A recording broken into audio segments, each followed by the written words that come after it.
Estamos on? Obrigado. Bom, boa tarde a todos. É um prazer ter todos vocês aqui. Um prazer maior ainda ter o nosso palestrante, o Sr. Nelson Roberto Antoniozzi Filho, nosso colega do Instituto de Química, né? Ele fez o doutorado dele na USP e o pós-doc dele na Unicamp.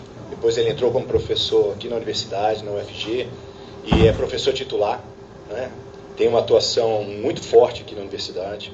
Ele é o coordenador também do Laboratório de Métodos de Extração e Separação, o LAMS, da UFG.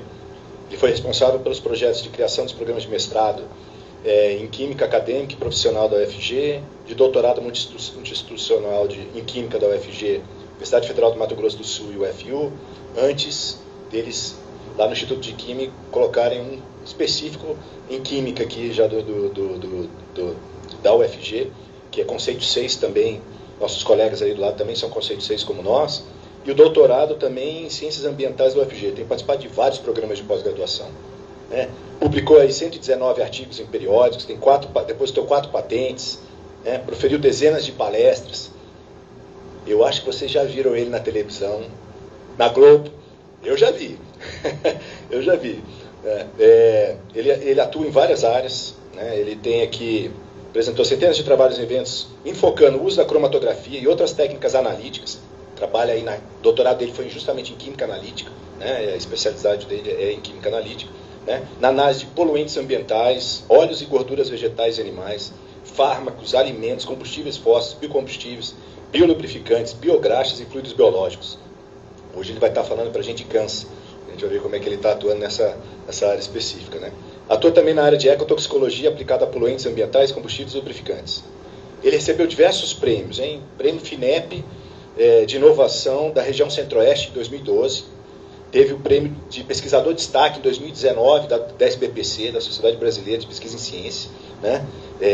Orientou 13 pós-doc, 23 teses de doutorado, 49 dissertações de mestrado, 66 trabalhos de iniciação, né?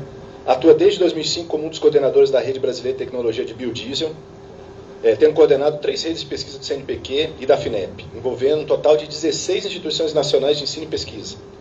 É o idealizador responsável pela criação do profissional tecnólogo em biocombustíveis e do curso de tecnologia em biocombustíveis, em projeto conduzido junto ao Ministério de Ciência, Tecnologia e Inovação, né? IMEC e Casa Civil da Presidência da República.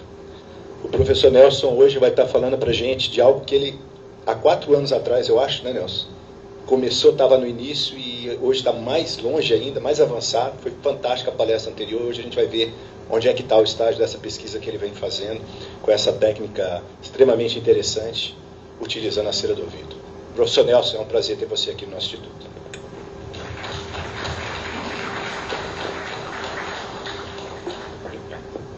Obrigado, Andres. É sempre bom quando a gente tem os amigos apresentando a gente, né? Porque daí ninguém fala mal, né? É maravilhoso, né? Obrigado, Andres. Obrigado pelo convite. Obrigado a todos que estão aqui, a todos que estão acompanhando pelo Instagram. O Café com Ciência é algo realmente que existe, né? Quero mostrar aqui o café, tá? Tá aqui, me serviram o café. E agora vamos falar de ciência, né? Vamos falar, como o professor Andres disse, sobre o diagnóstico do pré-câncer, do câncer e da remissão do câncer via análise química da cera de ouvido. É um trabalho que a gente está fazendo já há 10 anos. Eu estou há quase 30 anos na UFG. Para não falar que eu não sou, para falar que eu sou das ciências exatas, são 29 anos, 11 meses e 4 dias, tá? Então eu já estou quase aí batendo os 30 anos de UFG. Antes de começar, eu vou pedir para o pessoal do som, eu não sei se o pessoal da técnica, eu vou precisar de som no computador. E eu não sei se isso foi providenciado ali. Se alguém puder colocar o plug ali, que deve ter algum plug, tem um pessoal que faz isso. Se alguém puder providenciar isso enquanto eu vou falando, vai ser bom, tá? Que a gente vai precisar de som ali, tá? Pode ser? Alguém pode ajudar ali? Tá? Eu não sei se... Ah, então tá bom, pode ser. Vê se o volume do computador tá ok. Aumenta o volume do computador, por favor. Tem uma tecla lá em cima, F alguma coisa. Aí é só aumentar o volume. Isso, obrigado, que a gente vai precisar disso, tá? Ok, então, obrigado então pela atenção do Instituto de Física. O Instituto de Física é um parceirão nosso, né? Nós somos vizinhos, tanto fisicamente quanto do ponto de vista de amigos, né, e de trabalhos de pesquisa, e é sempre muito bom, muito gostoso estar aqui com vocês. Então, para quem não me conhece, eu sou coordenador do Laboratório de Métodos de Extração e Separação, laboratório que fica próximo aqui da Caixa Econômica Federal, né? Nesse laboratório nós desenvolvemos pesquisas não só sobre o câncer, mas sobre alimentos, combustíveis, poluentes ambientais, fármacos, enfim. A gente trabalha com uma técnica chamada cromatografia. E quem trabalha com cromatografia, trabalha com o inferno, o purgatório e o céu. Tá? A gente trabalha com tudo. Qualquer coisa a gente pode trabalhar. É uma técnica que dá essa possibilidade para a gente. E aí a gente migra por essas várias áreas de maneira muito fácil. Então, esse laboratório fica aqui em cima, próximo, né? Acho que alguns daqui já devem conhecer. Nós temos a parte de pesquisa nesse laboratório, que é muito forte, apoiado pela FINEP e pelo CNPq. Nós temos uma área de prestação de serviços, né?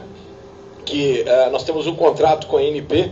Nosso laboratório tem certificação ISO 17025, o que significa que nós trabalhamos com os maiores padrões de qualidade internacionais.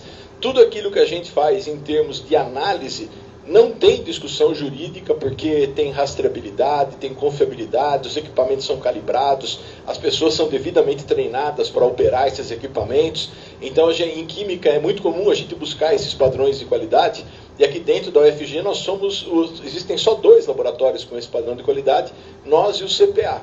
E a gente buscou isso para poder garantir a qualidade das nossas análises. Então, isso é uma coisa muito importante na área de química, e a gente tem isso no nosso laboratório. Para quem não conhece, para quem está fora, né? Por exemplo, tem gente no Instagram aí acompanhando a gente? Tem? Vocês podem ver? Conseguem ver? Tem gente? Olinda, de Itabuna, na Bahia, me prometeu que estaria hoje ali. Olinda provavelmente não conhece Goiânia. O LAMES, que é o nosso laboratório, e aqui o Instituto de Física, estão localizados em Goiânia, né? Goiânia é uma capital maravilhosa, linda, 90 e poucos anos, mas é uma cidade muito bonita, né? Muito arborizada, uma das cidades mais arborizadas do mundo. Nós temos em Goiás lugares muito bonitos para se conhecer, né? Enfim, aqui é um lugar muito legal, né? Goiás, inclusive, é um estado muito desenvolvido do ponto de vista científico. Aqui existem conceitos, eu vou falar um conceito em física que talvez vocês desconheçam, por exemplo, professor Renato, o que seria uma força de atração? Por favor, não, melhor, para o pessoal da graduação ficar mais alegre. Por favor, professor Renato, retire uma folha do seu caderno, nós temos uma prova surpresa nesse exato momento. O pessoal da graduação se sentiu vingado agora, né? Professor Renato, por exemplo, me cite uma força de atração que seria muito grande, algo assim que você não conseguiria escapar de forma nenhuma. É algo assim que se você chegasse perto, você não conseguiria sair daquilo mais. Os físicos podem opinar. Ajudem o professor Renato, por favor. Passem cola, professor Renato. Vamos lá. O quê? Fala alto, que eu tenho deficiência auditiva. Pode falar. Buraco negro, horizonte de eventos, é isso que você está falando? Quem é que falou? Quem foi que falou? Muito bem, parabéns. Nota 10 para o senhor. Senhor Renato, o senhor vai fazer segunda época. Não vai ter jeito, tá? Buraco negro. Se você chegar no horizonte de eventos, um abraço, né? Mas isso é fichinha. Isso é fichinha. O professor Renato vai concordar comigo agora que existem coisas em Goiás que atraem muito mais do que o buraco negro. Por exemplo, se você ouvir esse tipo de música que eu vou mostrar agora, isso vai se grudar no seu cérebro de uma maneira tão intensa que você nunca mais vai conseguir escapar disso. E isso é aqui de Goiás. Os físicos deveriam aproveitar esse conceito para mostrar que o horizonte de eventos não é fichinha perto disso daqui. Por exemplo, estamos sem som. Vamos de novo. Põe som aí. Vamos lá. Está ligado o microfone?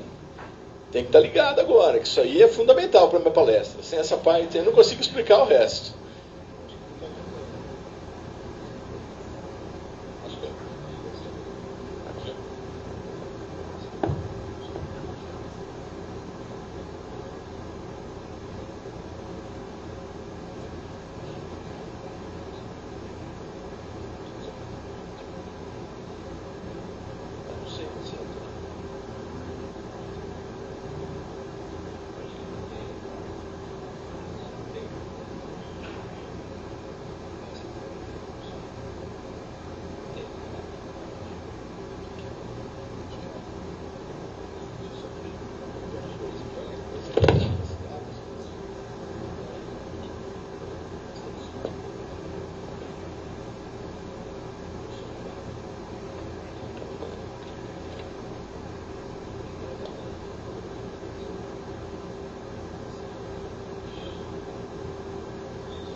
Pode falar? Vamos ver? Vamos ver. Então, olha só, exemplo de força de atração que existe em Goiás e que é buraco no negro perde de longe disso aqui, tá? Ninguém vai sofrer hoje, pelo jeito. Estamos sem som. É uma pena, porque tem partes aí que dependem de som. Nós precisamos de som. Cadê a técnica? Vamos lá. Mas para quem não sabe, eu vou continuando, tá? Para quem não sabe, tá tocando Todo Mundo Vai Sofrer, né? De Marília Mendonça. Pode cantar, professor Renato. O senhor que todo dia canta pra gente lá no YouTube. Quem não quer ver? Vai, pessoal. Canta, vamos lá, vamos ver. Vai. Não tem goiano aqui, não? Vai, quem eu quero não me quer, quem me quer não vou querer. Vamos lá, vai. Ninguém vai sofrer sozinho, todo mundo vai sofrer. Não é assim? Não é desse jeito? Se a gente ouvir essa música, a gente fica com ela o dia inteiro na cabeça. Não é desse jeito? Isso é uma... Pronto, acabou lá. Até o final dessa palestra, vocês vão estar cantarolando essa música. Até o final do dia de hoje, vocês vão estar cantarolando essa música. E talvez até o final da vida de vocês vão estar cantarolando essa música. Marília Mendonça já não está mais entre nós. Mas a música dela vai ficar com a gente o dia inteiro. Porque é só escutar um pouquinho e isso gruda na nossa cabeça. Olha lá. Olha lá. Olha lá.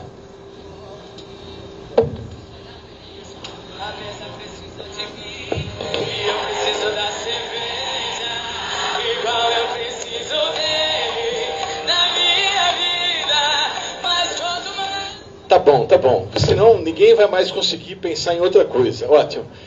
Então, por que eu estou colocando isso para vocês? Marília Mendonça, ela canta um ritmo chamado sofrência, não é? Sofrência é uma mistura de sofrimento com carência. É sofrer por amor. Sofrer por amor é uma coisa que todo ser humano quer. Por incrível que pareça, a gente quer sofrer por amor. É uma condição humana isso. Alguém aqui nunca sofreu por amor? Tá vendo? Que bom, não temos nenhum extraterrestre assistindo a palestra. Isso é maravilhoso.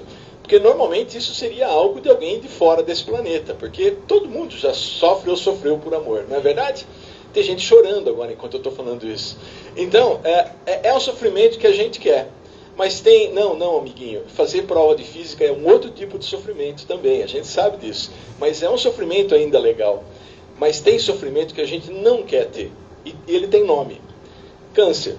Esse é um tipo de sofrimento que ninguém quer ter. Alguém aqui já teve câncer? Não. Então vocês talvez não saibam o que é sofrer. Porque isso, além do sofrimento físico, é um sofrimento psicológico absurdo. E as pessoas que têm câncer, vão visitar um hospital do câncer um dia para vocês terem ideia do que é ter câncer. É uma doença que às vezes chega quietinha, não fala nada, não te dá pista nenhuma, e a hora que você vai diagnosticar, ela já está no estágio extremamente avançado, em que às vezes não tem mais retorno. O retorno é muito difícil. Hoje está cada vez melhorando mais, né? O tratamento do câncer. Vamos até ter uma vacina para o câncer agora, né? Se tudo der certo. Está em fase experimental ainda.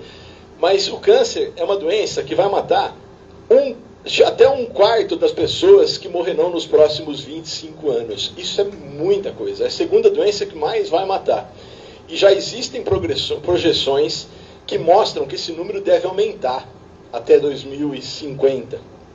Por que isso? Não sei se vocês viram, mas a faixa etária que está fazendo prova de física nessa época está cada vez mais tendo câncer, que era uma coisa que não tinha antes.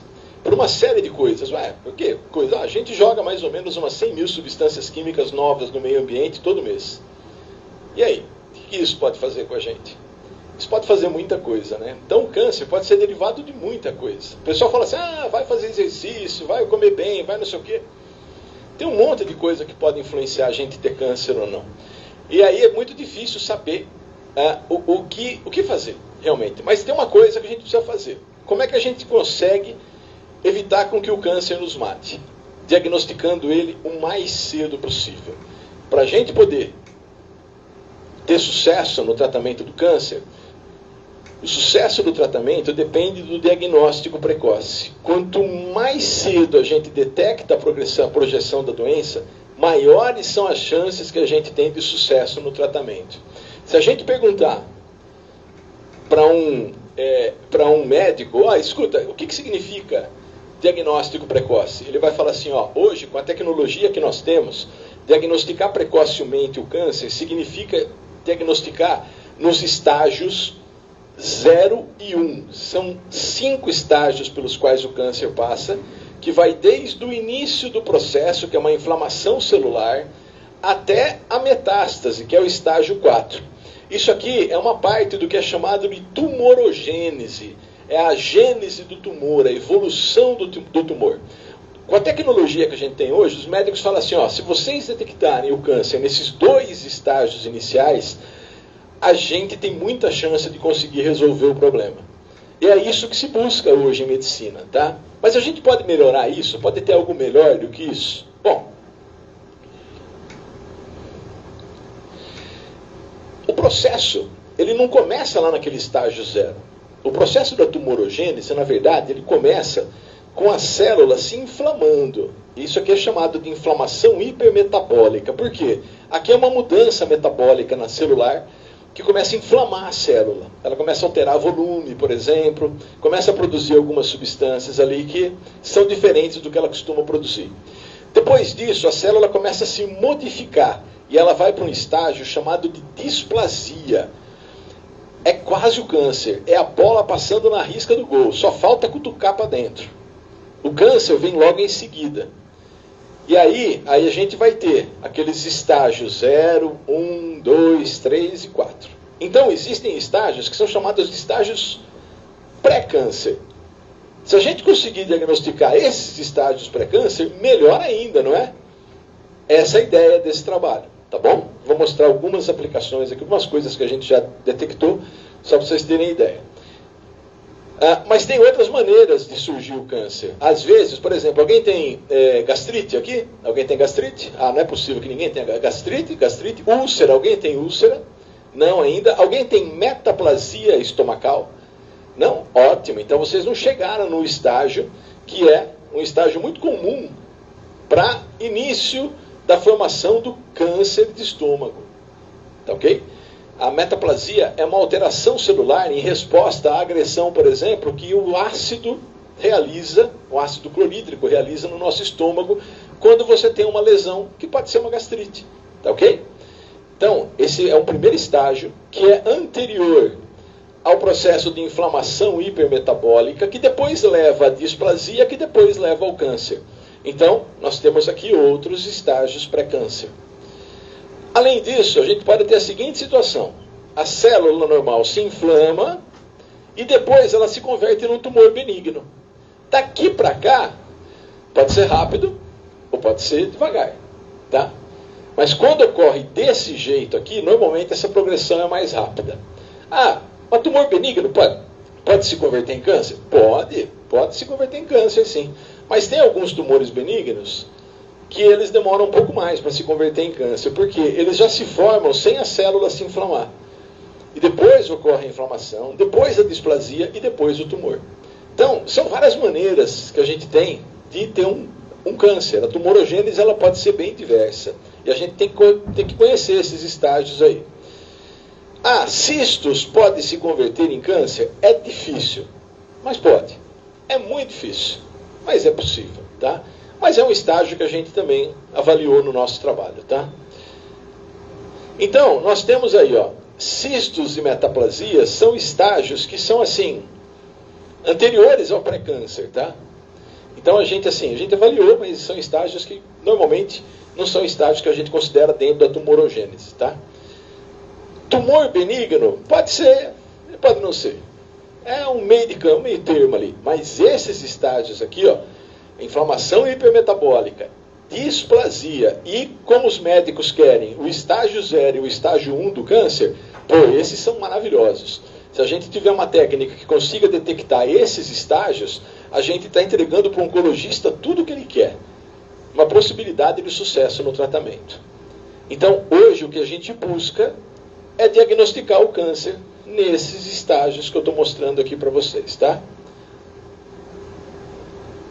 Se a gente perguntar para um oncologista quantos tipos de câncer tem, ele vai falar, pô, tem centenas. Câncer de próstata, câncer no fígado, câncer de pulmão, câncer no cérebro, câncer no pâncreas, né? Câncer no pâncreas, bate 3 vezes na madeira aí para não acontecer, né? Câncer de tireoide, por exemplo, tem centenas de tipos de câncer.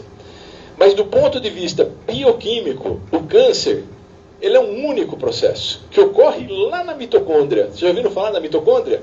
Mitocôndria é a nossa casa de máquinas, né? É onde se produz energia no nosso organismo. Não sei se vocês sabem, mas a mitocôndria nada mais é do que uma protobactéria, alguma coisa assim, tá? Um micro-organismo bem antigo, que migrou para dentro de uma célula primitiva e encontrou muita comida ali dentro. Nossa, quanta glicose que tem aqui. E eu morrendo de fome e aqui está cheio de glicose. Quer saber de uma coisa? Eu vou ficar por aqui. E para aquela célula primitiva foi maravilhoso. Sabe por quê? Porque ela só conseguia produzir 4 ATPs em cada ciclo bioquímico que ela tinha. E de repente veio a mitocôndria e conseguiu produzir 38 ATPs. Opa, que maravilha! O que isso propiciou? Propiciou que a gente estivesse aqui hoje. Nós só nos tornamos organismos pluricelulares porque as mitocôndrias deram energia para aquelas células primitivas se reproduzirem e formarem agregados celulares. Porque senão a gente seria aquela bolha de sabão cheia de glicose até hoje. Então a gente tem que agradecer as mitocôndrias, porque elas fizeram esse papel de dar energia que a gente precisava para evoluir. Tá ok? E as mitocôndrias, só que tem um negócio. A gente tem o nosso código genético, né, que vem do nosso pai e da nossa mãe, não é? Não é assim? A mitocôndria também tem o código genético dela. Vocês sabiam que tem um outro código genético dentro das nossas células? Que são da mitocôndria. E que até 3 dias atrás se achava que as mitocôndrias só vinham da mãe. Agora acabou de ser publicado um estudo mostrando que não. Que nós podemos ter mitocôndria dos pais também. O que explica, muitas vezes, porque a gente tem cânceres que nosso pai teve. E não nossa mãe, porque normalmente o que teria que acontecer se assim não fosse, né? A gente teria que ter cânceres só daqueles que as nossas mães tiveram. Porque o câncer começa aqui dentro da mitocôndria. Esse código genético que a mitocôndria tem, ela tem um código genético próprio, ele se altera por algum motivo. Tá? Pode ser poluentes ambientais, podem ser substâncias que a gente produz aí no meio ambiente. Ele se altera. Tá? E quando ele se altera, dependendo de onde é essa alteração, a mitocôndria para de produzir esses 38 ATPs por essas 2 vias aqui, que são a fosforilação oxidativa e a glicólise anaeróbia, e passa a produzir só 4 ATPs pela glicólise aeróbia.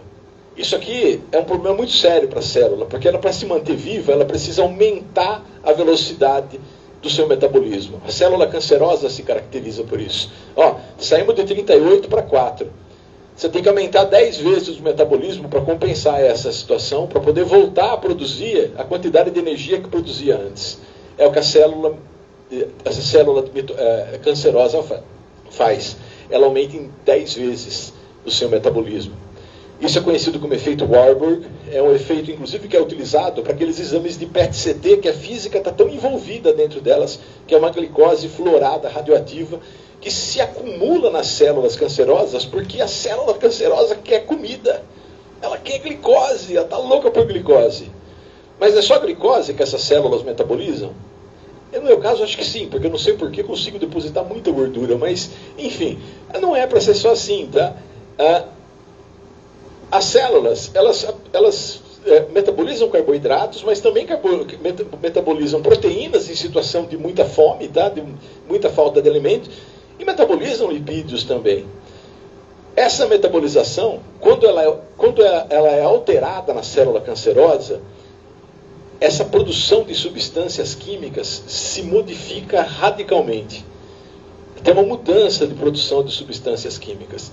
São essas substâncias químicas que nós detectamos? Até um tempo atrás a gente achava que era. Hoje a gente já sabe, já comprovou que não. O que é que a gente detecta no nosso exame? Eu vou chegar daqui a pouco nisso, tá? Então, olha só. Quando ocorre essa alteração na mitocôndria, a produção de substâncias químicas no metabolismo de carboidratos, proteínas e lipídios se modifica radicalmente. Substâncias que não eram produzidas antes começam a ser produzidas agora. Tá ok? Entenderam até aí? Beleza? Alguma dúvida? Não? Então vamos lá. E aí o que acontece? Essas substâncias que são produzidas agora, que são novas substâncias, nós descobrimos que elas vão para as glândulas ceruminosas e aqui elas sensibilizam as glândulas ceruminosas. Como se fosse uma irritação da glândula ceruminosa. E aí a glândula ceruminosa altera o seu metabolismo, produzindo substâncias que ela não produzia antes e deixando de produzir substâncias que ela produzia antes. Então qual é o nosso verdadeiro detector? Nosso verdadeiro detector não são as substâncias que a célula cancerosa está produzindo, até porque elas estão em pequena quantidade quando comparada com o metabolismo global do organismo.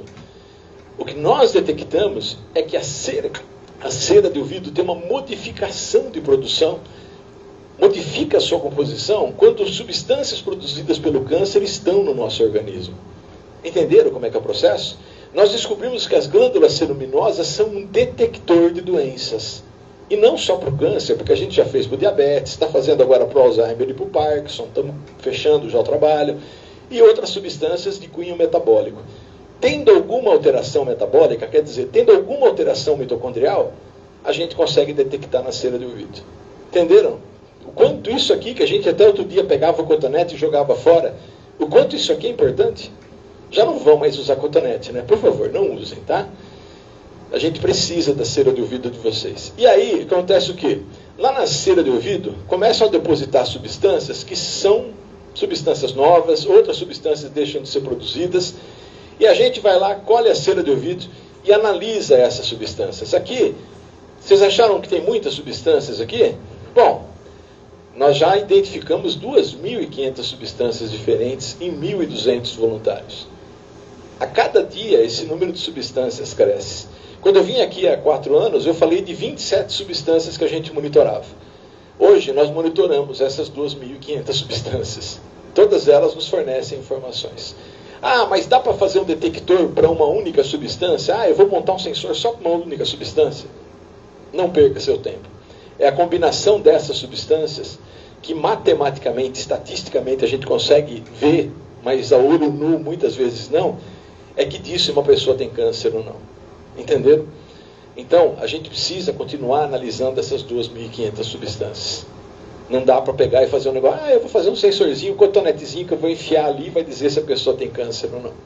Infelizmente não dá. Esse cotonete teria que monitorar umas 2.500 substâncias para poder dizer se está com câncer ou não. Tá ok? Tá?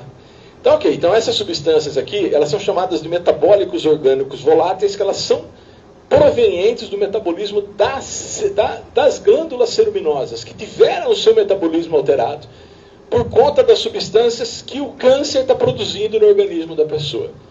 Entenderam que o nosso verdadeiro detector são essas glândulas de cerume que a gente tem nos ouvidos? Conseguiram entender isso? Beleza? Nós descobrimos isso recentemente, estamos publicando isso agora. Então, como é que a gente faz esse tipo de exame? A gente coleta a cera de ouvido, né? Nós temos no LAMES 2 enfermeiras esperando vocês se cadastrarem como voluntários para poderem participar do projeto. Elas estão lá das 8 da manhã às 18 horas, para poder coletar, só não estão no horário do almoço, né? Da meio-dia às 2, para poder coletar cerume de quem quiser ajudar no projeto, tá?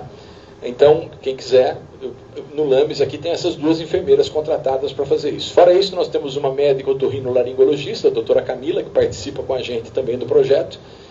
E nós temos esse trabalho também lá no Hospital do Câncer de Jaú sendo feito, monitorando lá os pacientes do Hospital do Câncer. Lá também tem uma enfermeira que faz essa coleta lá para a gente. Então, a gente coleta a cera de ouvido. Não dá para analisar na hora, né? Porque por dia a gente tem mais ou menos uns 12 voluntários que chegam no projeto. Então a gente armazena isso sobre refrigeração, né? Nós temos um freezer lá, menos 80 graus, para poder manter isso. Para manter esses voláteis ali dentro da amostra, né? Que a gente precisa ter isso. Depois a gente pesa uma certa quantidade da amostra, coloca num frasco, fecha, leva para um equipamento desse, que é um Headspace GCMS, é um equipamento que analisa os voláteis e que diz qual é a composição química desses voláteis, tá? Ele faz isso tudo automaticamente. Ele diz para a gente quantas substâncias tem e o que são essas substâncias. E depois a gente pega todas essas substâncias e faz um tratamento estatístico, né, um tratamento matemático, computacional, do qual o professor Anselmo Elcana, que deve estar nos ouvindo, é o grande mestre em fazer isso, né? Ele trabalha na nossa equipe já desde o início do projeto.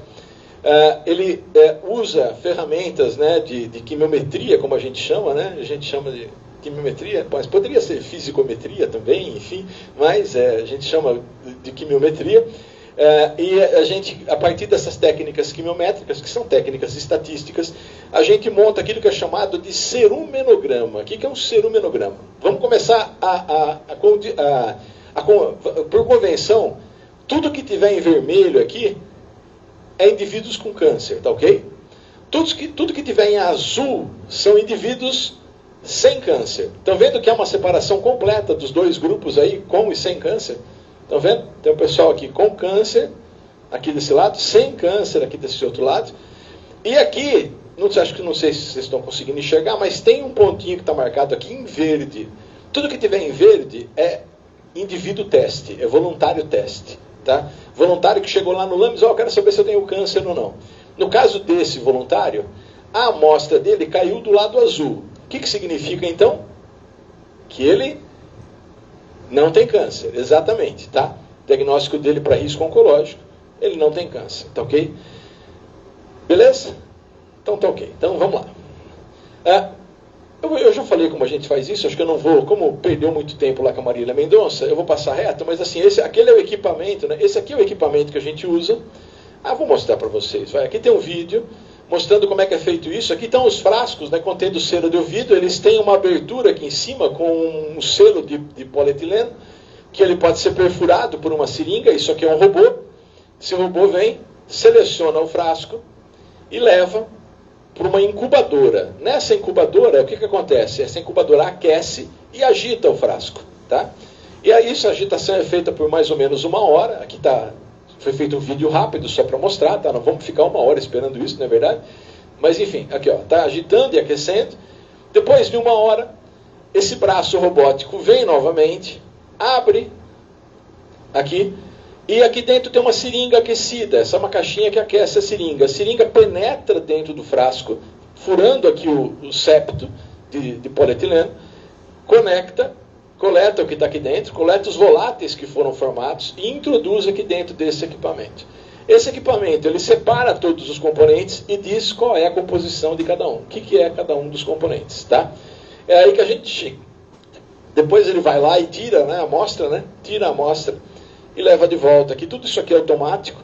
Você pode acompanhar isso da sua casa para ver como é que estão as análises, se está tudo ok. Você liga o equipamento à internet, né? Enquanto isso já tem 3 chineses e 4 russos olhando o que você está fazendo, mas enfim. Mas você pode ligar isso à internet, né? Então, isso é um equipamento bem automatizado, dá muita segurança na análise, porque ele é todo calibrado, todas essas partes aí do equipamento são calibradas para dar os melhores resultados possíveis. Aí a gente tem esses perfis de amostra, né? Isso é um perfil, esse gráfico é chamado de cromatograma. Cada pico desse é uma substância detectada. Tá? A gente tem, para cada voluntário, mais ou menos uns 250 picos, ou seja, 250 substâncias químicas que aparecem aí. Quando a gente soma de todos os 1.200 voluntários, nós já temos essas 2.500 substâncias diferentes que eu falei para vocês. E aí a gente tem alguns exemplos, né, de perfil de uma pessoa que não tem câncer, né? Uma pessoa que tem carcinoma, que tem linfoma, que tem leucemia. Eu já vou mostrar uma coisa para vocês aqui. Observe que tanto a abundância quanto o número de picos diminui quando a pessoa tem câncer. Começa por aí. Tá? Essa já é uma primeira pista de que talvez a pessoa esteja com câncer. O número de substâncias químicas na cera de ouvido, ele diminui. Tá? Mas não pode ser só assim. Tem que olhar a combinação entre as substâncias, senão você vai gerar falso positivo. Tá ok? Por isso que a gente persiste naquelas 2.500 substâncias. Tá? E aí a gente tem o que é chamado de cerumenograma linear, como eu já mostrei para vocês. A gente tem a porção que está com câncer, a porção de indivíduo sem câncer, e esse aqui é o diagnóstico de um indivíduo que apresentou câncer. Está aqui, ó. Ele caiu desse lado aqui, ele estava com algum problema oncológico. E aqui, também, né, mesma coisa, né? Um indivíduo aqui que não tinha câncer. Isso aqui é chamado de cerumenograma linear, a gente é um dendrograma. era o início, quando a gente começou a trabalhar, quando eu vim aqui fazer a primeira apresentação, a gente estava trabalhando com esse sistema, hoje a gente já evoluiu nisso, tá? Mas eu vou mostrar um resultado, que eu acho que eu não sei se eu mostrei aqui da última vez que eu vim, então vou mostrar hoje. Aqui é um cenumerograma circular, né, que fica mais bonito, né, para publicar fica mais bonito, na verdade, e a gente publicou com esse cenumerograma aí. Aqui são os indivíduos que não têm câncer, aqui os indivíduos que têm câncer, vejam que tem uma separação completa entre os dois grupos, completa, tá? Os indivíduos que têm câncer, a gente tem aqueles que estão em quadradinhos, são aqueles que estão fazendo quimioterapia, o losango são os que estão fazendo radioterapia, o triângulo estão fazendo quimioterapia e radioterapia, e os que são só um círculo não estão fazendo nenhum tratamento. Então a gente identifica esses indivíduos aqui. O que estão em rosa são indivíduos com carcinoma, os que estão em amarelo são indivíduos com leucemia, e os que estão em verde claro são indivíduos com linfoma. E aqueles que têm uma estrelinha em cima, um asterisco, são indivíduos que já estão em metástase, tá? Então a gente tem aí indivíduos nos estágios 0, 1, 2, 3 e 4, para vários tipos de câncer diferentes. Por que nós resolvemos publicar com um número tão pequeno de amostras? Porque normalmente essa segregação, essa discriminação, só ocorre quando você tem um número muito grande de amostras. Você precisa aprender, o sistema precisa aprender. Quando a gente viu que com um número tão pequeno de amostras, que são 102 amostras,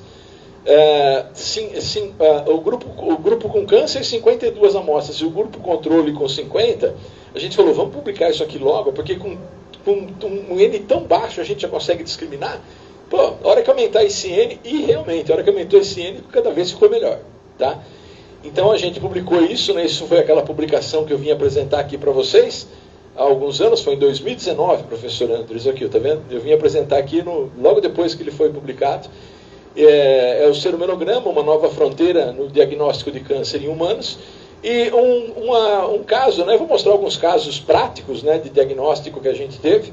Esse é um caso número 1 de aplicação prática do cenumerograma. E em 2019, próximo da minha palestra aqui, eu fui até o Congresso Nacional, a convite da Comissão de Seguridade Social da Câmara Municipal, da Câmara Federal, que trata, tem uma comissão lá que trata do câncer, né? Eu fui convidado por essa deputada, a deputada Silvia Cristina, para apresentar para os deputados, aqui o deputado Calil, aqui de Goiás, né, que trabalha com separação de gêmeos siameses, né? Aqui a doutora Melissa Avelino, da Faculdade de Medicina, que até então era nossa parceira no projeto, né, na coleta de cerumen, né? Hoje é uma ex-residente dela, que trabalha diretamente com a gente. Doutora Melissa já não está mais na nossa equipe. Nessa data eu apresentei o projeto para esses deputados, e aí aconteceu o seguinte: um cidadão que estava lá, vocês estão vendo que é outubro, né, 25 de outubro de 2019, um cidadão que estava aqui de rosa, né, outubro rosa, não é? Ele é um cara muito influente na saúde, já vou adiantar isso para vocês, tá? Ele estava lá e ele falou assim, ô professor, depois que eu dei a palestra, ele falou assim, professor, há 6 anos eu tive câncer de próstata. Eu me tratei, eu fiz a cirurgia, retirei minha próstata e o médico disse que eu estou curado. Mas eu sou tão veaco com câncer, professor, que câncer é um inferno, né? A gente sabe como é que é. Uma hora você está curado e daqui a pouco tem uma recidiva, tem alguma coisa. Eu acabei de fazer um monte de exames bioquímicos, deu tudo zerado, não teve nada. Mas eu estou vendo o seu exame aqui com um potencial enorme e eu queria ser voluntário do projeto de pesquisa de vocês. Eu olhei assim e falei, bom, acho que não vai ter problema nenhum, né? Um paciente saudável, que já teve câncer, acho que não vai ter nada, né? Ok, beleza, fomos lá e aí fizemos a análise dele. Aqui são a cera do vidro das 2 orelhas dele, tá? Esquerda e direita. Vocês estão vendo que coincide aqui o local? Que significa que a composição química das duas é igual, tá? Tá bem?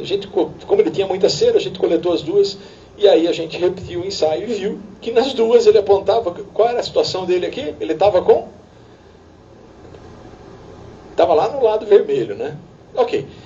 Ligamos para o oncologista, ele ligou para o oncologista, ele falou, o que eu faço? Eu falei, conversa com o seu oncologista. Primeira coisa a fazer. O oncologista me ligou e falou, vocês estão ficando loucos. Está tudo certo aqui, os exames dele aqui. Não tem absolutamente nada. Não vai ter o som, né? Então eu vou ter que providenciar aqui, tá? Não vai ter absolutamente nada. Você pode... Descarta isso daí, isso é um falso positivo. Tenho certeza que vocês se equivocaram na análise aí. Aí eu falei, bom, vamos fazer o seguinte. Eu vi que ele era um cara que gostava muito de pesquisa, sabe? Ele tinha atuação na área de pesquisa, né? Então eu falei assim, vamos fazer o seguinte, eu tô vendo que o senhor gosta muito de pesquisa. Eu fui googando o nome dele, né? Fui descobrindo essas coisas, né? Falei, faz o seguinte, pede um exame de imagem para a gente ter certeza do que a gente está falando, né? Ele falou assim, a gente só pede exame de imagem quando os bioquímicos dão errado. Então, desculpa, quando os bioquímicos dão alterados. Mas eu vou pedir, só para ajudar a pesquisa. E ele fez isso. E aí, depois de um tempo, veio o resultado. Tudo bem. Estou escutando, né?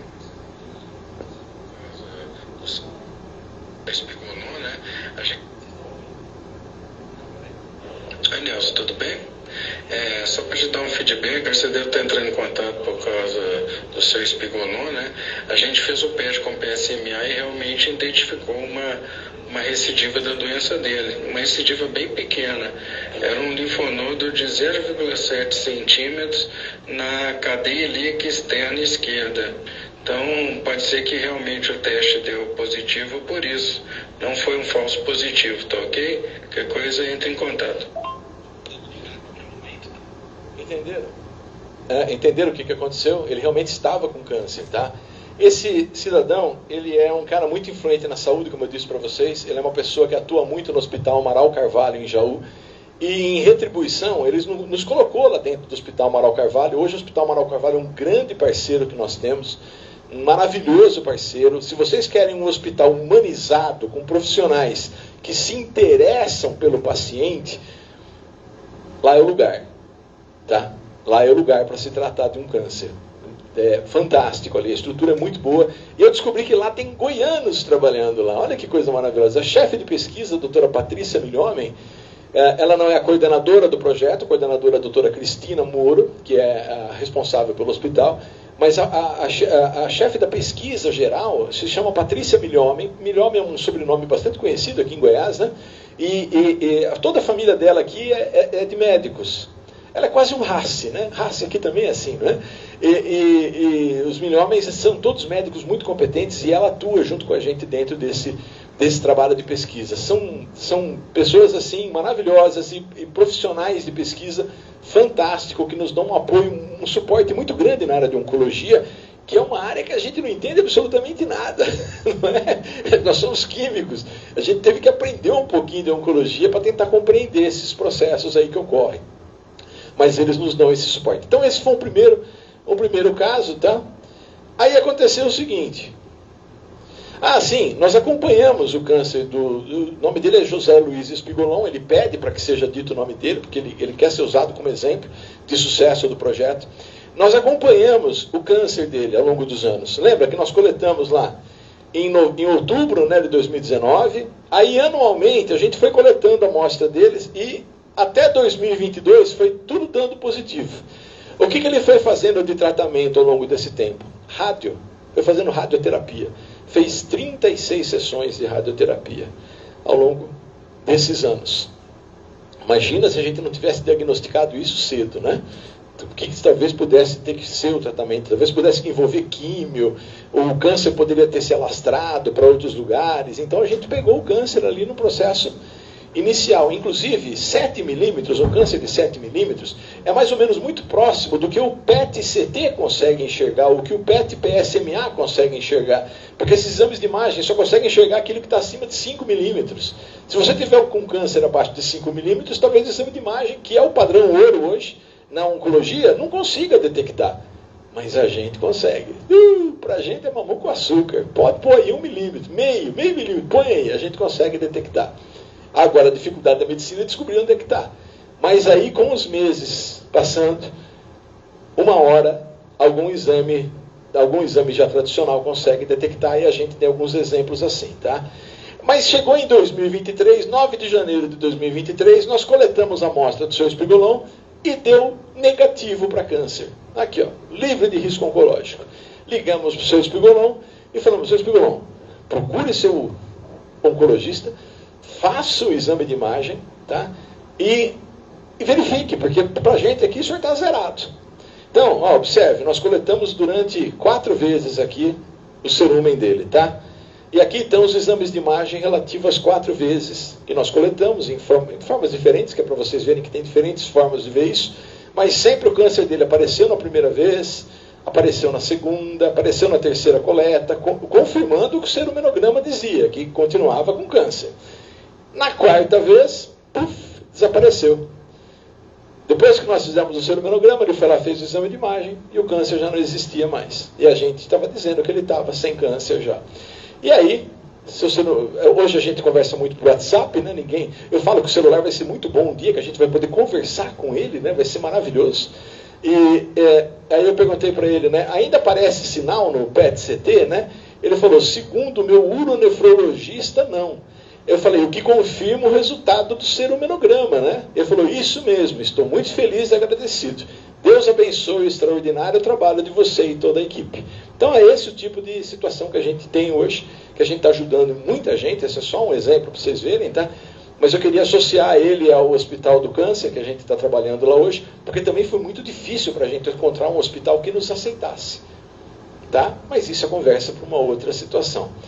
Então, isso foi bem legal, o seu Espigolon está aqui, está vendo que ele é um cara bem relacionado na área de saúde, né? Que ele está falando do SUS, ele é o cara que cria políticas públicas, que consegue captar recursos, ele é um cara muito importante nessa área. Vida longa, seu Espigolon, tá? Com o serumenograma. Então, vamos lá. Aí, aconteceu o seguinte, a gente começou a fazer alguns diagnósticos que a hora que ia ver, tipo assim, a pessoa dava positivo no serumenograma. Só que a hora que fazia o exame de imagem falava assim, ó, tem alguma coisa, mas não é um câncer ainda. É uma inflamação celular. Porque dependendo da intensidade da inflamação celular, os exames de imagem conseguem detectar essas inflamações. Tá ok? Normalmente elas são muito pequenas, mas em algumas situações a gente conseguia, a gente observava que para a inflamação celular, não o câncer, a inflamação celular ainda não é câncer, é um estágio pré-câncer, mas ela leva ao câncer, ela pode levar ao câncer, tá? Não obrigatoriamente, mas ela pode levar ao câncer. O nosso organismo tem sistemas de defesa para isso. Nós temos lá células de defesa que combatem esse processo. E se a gente tem o nosso sistema imunológico ok, a gente consegue regredir isso daí, tá? Mas se o nosso sistema imunológico não está ok, isso aí pode ir para o câncer, tá bom? Ok. Então, para algumas situações, isso aqui é uma inflamação hipermetabólica do músculo zigomático, o menor e o maior, são músculos aqui dessa região aqui, que podem gerar um câncer de pescoço, por exemplo, tá? E a gente começou a entender o que estava acontecendo. A gente estava conseguindo detectar estágios pré-câncer, estágios anteriores ao câncer. Bom, mas aí criava um problema muito sério, né? O seu Espigolon, na verdade, foi um golpe de sorte. Porque ele poderia estar com uma inflamação hipermetabólica ao invés de um câncer. E aí a gente tinha um problema muito sério. Nós temos agora que diferenciar inflamação hipermetabólica de câncer. Na verdade não foi um golpe de sorte, porque o ideal seria que ele não tivesse o câncer, né? Mas enfim, mas conseguiu tratar, no início está ok. Mas a gente tinha uma situação agora que era complicada. Como é que a gente vai distinguir inflamação hipermetabólica de câncer? É maravilhoso detectar inflamação hipermetabólica. Você alerta o indivíduo que ele tem que tomar cuidados para não deixar isso evoluir para câncer. Mas você também tem que dizer para ele, ó, não é um câncer, é uma inflamação hipermetabólica. Isso antes dele ter que fazer um exame de imagem, porque o exame de imagem demora para o SUS liberar, por exemplo. Demora meses, anos às vezes. Até o sistema privado só libera exame de imagem quando algum exame bioquímico está dando alterado. O serumenograma não é um exame reconhecido pelo sistema de saúde ainda. Nenhum médico vai conseguir aprovar um exame de imagem, a não ser que tenha muita influência. O seu Espigolon tinha muita influência e conseguiu esse exame de imagem para ele. Nenhum médico vai conseguir um exame de imagem gratuitamente, mesmo que seja no sistema privado de saúde, sem ter um exame indicando que precisa fazer isso. Porque é um exame que custa R$3.500, R$4.000. Então a gente tinha um problema sério. Isso aqui é um exame que deu positivo para câncer, tá vendo? Mas era uma inflamação hipermetabólica.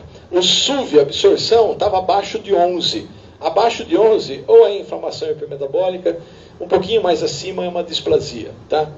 Então, a gente tinha que resolver isso aí.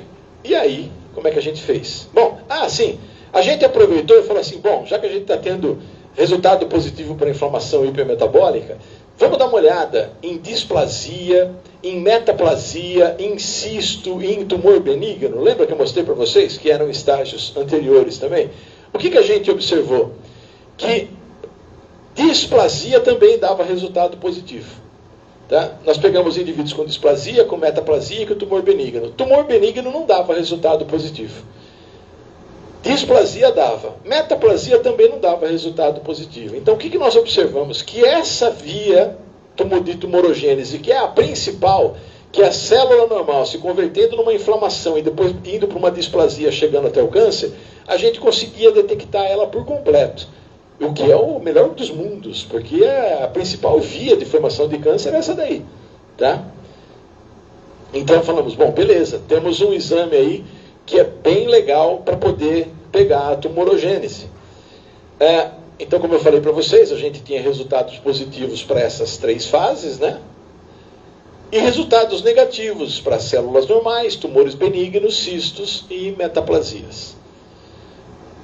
Ok, e aí nós publicamos esse artigo, que foi recente agora, mostrando que a gente conseguia diagnosticar o pré-câncer, que isso é chamado de pré-câncer pela oncologia. Maravilhoso, né? Agora a gente consegue dar para o médico uma situação que é o maior dos sonhos da oncologia, é detectar o câncer antes dele aparecer. Entenderam? É detectar a situação que leva ao câncer. Perceberam como isso agora é muito melhor do que detectar o câncer naqueles 2 estágios iniciais? Beleza, então, vamos à frente. O que nós fizemos de lá para cá, que deve parecer publicado nos próximos meses agora? Aí tem novidades, né? Porque daí nós falamos assim, bom, agora nós precisamos também distinguir aquela situação de quando é uma inflamação hipermetabólica, quando é uma displasia, quando é um câncer. Nós temos que distinguir essas 3 situações. E aí, o professor Anselmo, ele meio que abandonou lá a pós-graduação nossa. O professor Anselmo está naquela fase de eu vou me aposentar daqui a pouco, eu preciso dar um tempo na minha vida. Chega uma fase que o docente ele tem que fazer um período de reflexão, e ele entendeu que era importante ele entrar de cabeça no projeto. Porque até então, como ele falava, né, ele ensinava os nossos alunos a fazer as coisas, e os alunos faziam da maneira que achavam que era melhor, mas o professor Anselmo ele falou assim, não, mas tem como melhorar isso aqui, para a gente poder diagnosticar essas situações que a gente precisa distinguir. Aí o professor Anselmo veio e está fazendo pós-doc comigo agora.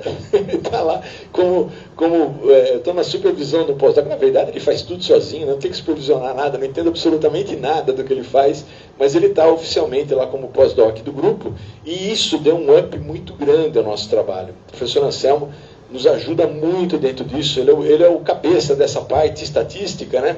Então, o que o Anselmo fez? Ele falou assim, vamos sair da Terra plana, tá? Daquele 2D, né? Do seromenograma linear, e vamos para o seromenograma 3D. É importante sair da Terra plana, né? Quem ainda está nela, pense bem, tá ok?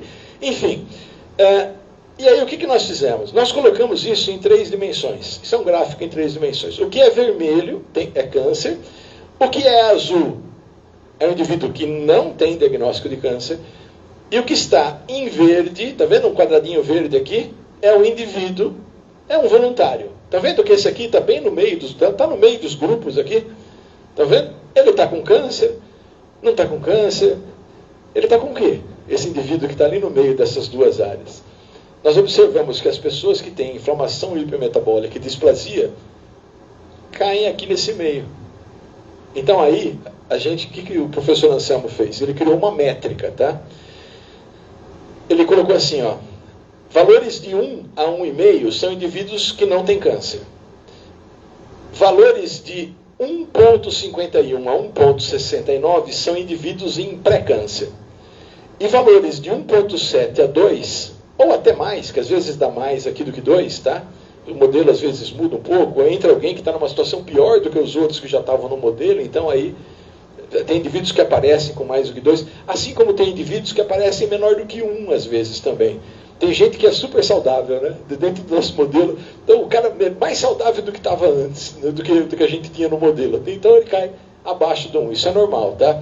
Mas o interesse para a gente é identificar essa região aqui, ó, que é a região que distingue quem está com pré-câncer de quem está com câncer. É muito importante dizer isso para o indivíduo, né?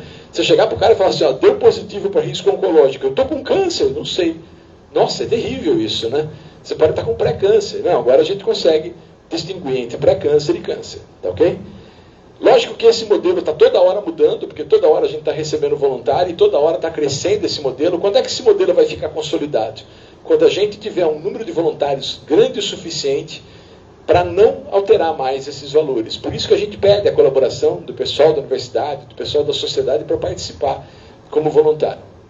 Aí, um indivíduo que está, por exemplo, com um índice de 1,65, ele está com o quê? Está aqui, ó, 1,65, está até verde. O que ele tem? Pré-câncer? Não pode ser que não. Pode ser que não seja pré-câncer. Sabe o que pode ser? Pode ser que ele está em remissão do câncer. Então ele sai lá do câncer e começa a ir lá para o saudável, entenderam? A gente consegue detectar isso também. Agora eu vou passar rápido, tá? Vou mostrar um segundo caso, mas o professor André já me disse que meu tempo está esgotando. Aqui, ó, aqui em 3D, para vocês verem como é que é, né? Girando aí, tá ok? Os grupos separados ali. Ok, vamos para frente aqui. Vamos pegar uma aplicação prática desse serumenograma. Nós tivemos um indivíduo de 58 anos de idade, que nunca havia tido câncer, e que participava do nosso projeto já há muito tempo. Em julho de 2024, o índice dele, aquele índice deu 0,91, que ele estava abaixo de 1, hiper saudável, né? Estava muito bom dentro do modelo. Em abril de 2025, ele apresentou um índice de 1,47, opa, chegou perto de 1,5. Lembra que de 1,5 a 1,7 é pré-câncer, lembra disso? Mas quando ele te coletou essa amostra aqui, de 2025, a gente ainda não tinha esse serumenograma em 3D. A gente não tinha ainda esses valores. Quando ele coletou em 18 de agosto, ele cedeu cena de ouvido 18 de agosto de 2025, olha o valor que deu. 1,71. Lembra que acima de 1,7 é o quê? Câncer. Nós estamos com 0,01 acima do limite inferior. Deu câncer. Bom, chegamos para o indivíduo e falamos, olha, seu resultado deu positivo e a progressão aqui já indicava isso. Vocês estão vendo? Que estava aumentando? Bom, o indivíduo com 58 anos, que nunca tinha tido câncer, o que foi feito? Exame de sangue, exame de ressonância, exame de raio-x do peito, ultrassom da tireoide, biópsia da tireoide. Por quê? Porque o pai desse voluntário havia tido câncer de tireoide, a mãe tinha a tireoide altamente calcificada e a irmã mais nova desse voluntário recentemente teve câncer de tireoide com metástase cervical. Opa, tem um indicativo genético aí fortíssimo para tireoide, né? Então aí, vamos atrás disso aqui. Bom, em setembro de 2025, lembra que foi em agosto, né, que nós detectamos o câncer, né? O provável câncer, né? E em 1 de setembro de 2025, ele foi lá e fez os exames de TSH e T4, tudo normal. Tá vendo? Em azulzinho aqui, normal, tudo normal. Não teve nenhuma alteração hormonal na tireoide aí nesse período. Quando foi feito um ultrassom de tireoide, em 2023, esse indivíduo só tinha 2 nódulos na tireoide, que estavam muito tranquilos, esses nódulos. Quando esse ultrassom foi repetido, ele já tinha 8 nódulos, sendo que 2 nódulos, guardem essa informação que ela é importante, tá? Um no lobo esquerdo e outro no ístimo, ó, isso aqui é o lobo esquerdo, isso é o lobo direito, isso é o ístimo é no meio da tireoide. Um nódulo no lobo esquerdo, grande, um nódulo maior aqui de 1,7 centímetros, e um nódulo ístimo, já menorzinho, tá? Apresentavam classificação T-RADS4. O que essa classificação significa? 5 a 20% de ser câncer. 5 a 20% de chance de ser câncer. 5 a 20%. Tem outras, tem a T-RAD5 e a T-RAD6. Tá? Quando foi feita a biópsia desses 2 nódulos, lembram? Era um no lobo esquerdo e outro no ístimo. O que aconteceu? O do lobo esquerdo da tireoide conseguiu-se fazer... Eu vou passar aqui para frente. Ó. O do lobo esquerdo da tireoide conseguiu-se fazer a biópsia. O nódulo estava liberado. Mas vocês estão vendo essa coisinha azul aqui, desse lado? Isso é uma veia que passava bem em cima do nódulo do ístimo. E não dava para pulsionar ali, que senão ia dar uma hemorragia no voluntário. Tá? Então, só foi feita a biópsia do lobo esquerdo, que é exatamente o nódulo maior, tá? Qual era a conclusão do laudo da biópsia?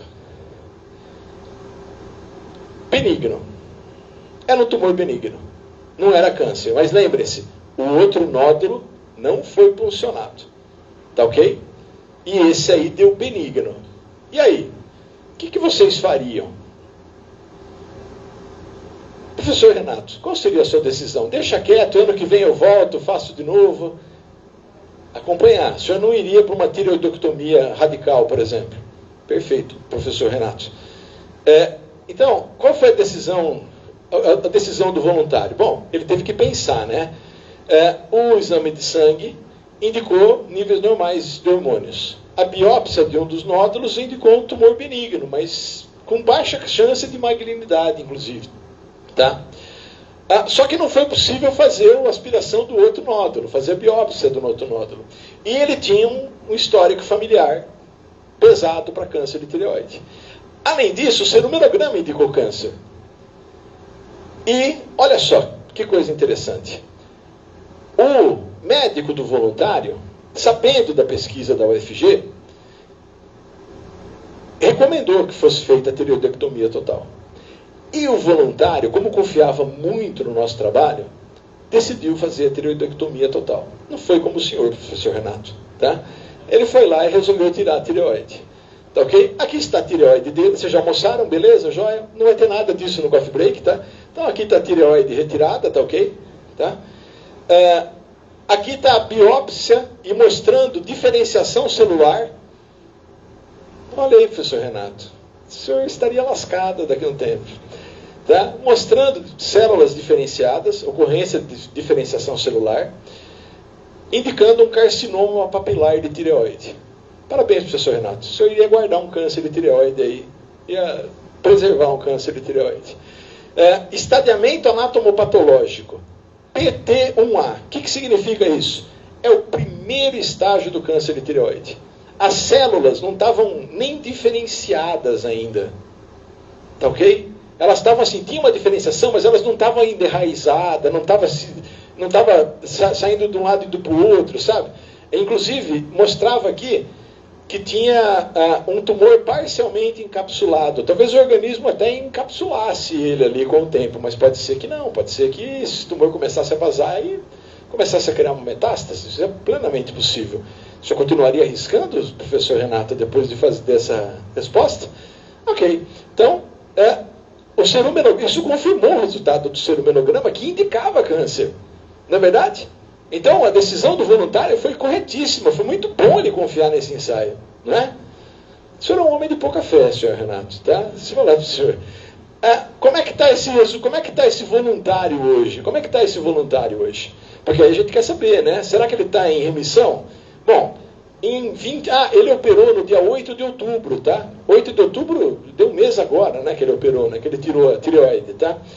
No dia 21 de outubro, nós recoletamos cera de ouvido dele. Qual foi o valor? 1,65. O que significa isso? Que ele está em remissão, tá?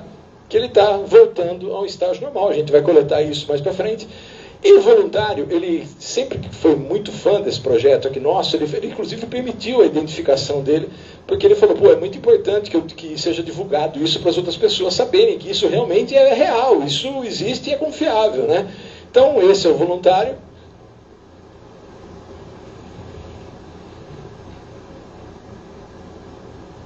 Dá para ver daí? Dá para ver daí? Tá bom? Era bom que ele confiasse mesmo no projeto, né? Não é? Então, é a criatura ajudando o Criador, não é verdade? Essa equipe que faz o Projeto Cerumen, né, o pessoal do Amaral Carvalho, para quem gosta de futebol, esse é o goleiro Marola ex-Santos, ele é chefe da segurança do hospital e ele fala que ele é participante, que ele é membro e a gente considera ele como membro do projeto, ele ajuda muito a gente ali, Marola aqui no cantinho, o Renato está tentando identificar, Santista, tá? Enfim, essa professora Patrícia Milhomem, que é goiana, a professora Cristina, a doutora Cristina, que é que ela é a chefe ali do hospital, o Álvaro, que nos ajuda muito também. Aqui o João Marcos, que deu um impulso muito grande nesse trabalho, e hoje ele está lá na Suécia. Volta, João Marcos, vem continuar com a gente aqui, que está muito bom o Serumenograma. Aqui tem a Angie, que começou tudo isso lá em 2015, tá? Uma egípcia que veio trabalhar comigo aqui, já casou, está com um filhinho agora, está lá na Escócia. E aqui é a equipe do Lames, né? Que está tocando esse projeto agora. Então esse é o time do Projeto Cerumen. Eu quero só concluir dizendo que a gente acaba tendo 3 certezas, né, depois de tudo que eu falei. O Serumenograma é muito confiável para se fazer o diagnóstico de câncer, do pré-câncer. É uma ferramenta fantástica que a gente está disponibilizando para a oncologia. A segunda coisa que eu quero afirmar para vocês é que, com certeza, com o uso do Serumenograma na rede de saúde, a gente vai diminuir muito aqueles índices de mortandade que vão chegar, que estão quase a 20%, e que talvez até ultrapassem isso. E a terceira certeza que eu tenho, depois de falar tudo isso para vocês, é que alguns de vocês ainda estão cantarolando Marília Mendonça, não é verdade? Obrigado a todos, espero que tenham gostado.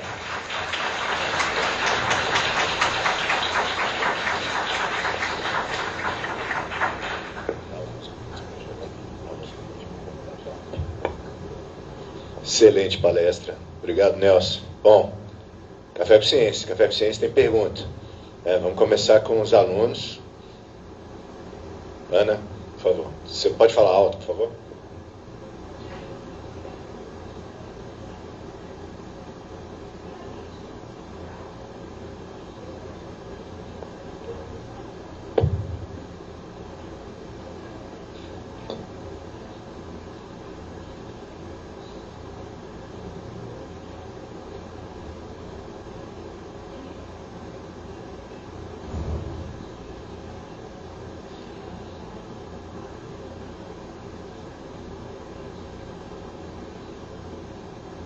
O custo algo em torno de 50 a 60 dólares, tá? Então, muito barato por amostra. Não vislumbro a entrada no SUS tão cedo, não vislumbro a entrada no mercado tão cedo. A minha ideia é pegar as mais de 700 unidades de pesquisa, ensino e extensão que a gente tem na rede pública no país, verificar, eu já estou fazendo esse levantamento, verificar quais têm os equipamentos que são necessários para fazer esse exame. Nós estamos montando os protocolos de análise, são os documentos que mostram como fazer a análise. Nós vamos colocar em toda instituição pública que tem essa infraestrutura, esse exame para ser feito diretamente à população, sem passar pelo SUS, sem passar para a ANS, pelos planos de saúde. Por quê? Porque para entrar no SUS demoraria muito tempo para chegar na população. E chegaria numa situação muito complicada. Sabe? Eu vou te dizer, você já viu como é que se aprova alguma coisa no SUS? Entra lá no site do SUS e procura lá, chama acho que é Conitec, é a parte de pesquisa deles. Para você aprovar alguma coisa no SUS, você tem que ter uma equipe de uns 20 doutores formando a documentação que é necessária para isso. Só tem eu e o professor Anselmo, de doutores, trabalhando nisso hoje. Nós não temos tempo de fazer isso. Então, qual é a melhor maneira que eu vislumbrei para isso? Eu vou colocar isso nas instituições públicas de ensino e pesquisa, para chegar no menor custo possível à população, chegar da maneira mais rápida possível, e se um dia o SUS achar que isso é bom, que isso é ruim, vá lá e adote o procedimento, sem nos causar muita... Nós temos tudo isso publicado, os dados estão mostrados, a confiabilidade dos resultados, está tudo isso nos artigos que a gente publica, sabe? Para ter que criar de novo todo um processo, eu não estou brincando, dá umas 5 teses de doutorado um processo desse aqui, eu não estou afim de escrever 5 teses de doutorado, sabe?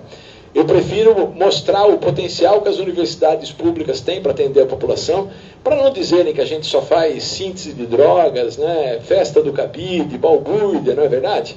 A gente faz muito mais do que isso, né? A gente pode até fazer algumas coisas assim, mas a gente faz muito mais do que isso, que é para mostrar para a sociedade o verdadeiro valor do ensino público. E eu sempre costumo dizer o seguinte: se fosse uma universidade privada, se eu entrasse com um projeto desse para a universidade privada, provavelmente eu teria sido demitido por insanidade. E por isso é muito importante que as universidades sejam públicas, porque aqui na universidade pública ninguém barra um projeto desse. Ah, você acha que isso aí vai dar certo? Vai ser meio louco mesmo. O cara quer ver ou para você ser lascado uma vez, ou para você fazer um negócio disruptivo, ou dos dois, né, Andres? Uma das duas coisas acontece, né? E aqui na UFG a gente tem, você conhece o trabalho do professor Andres?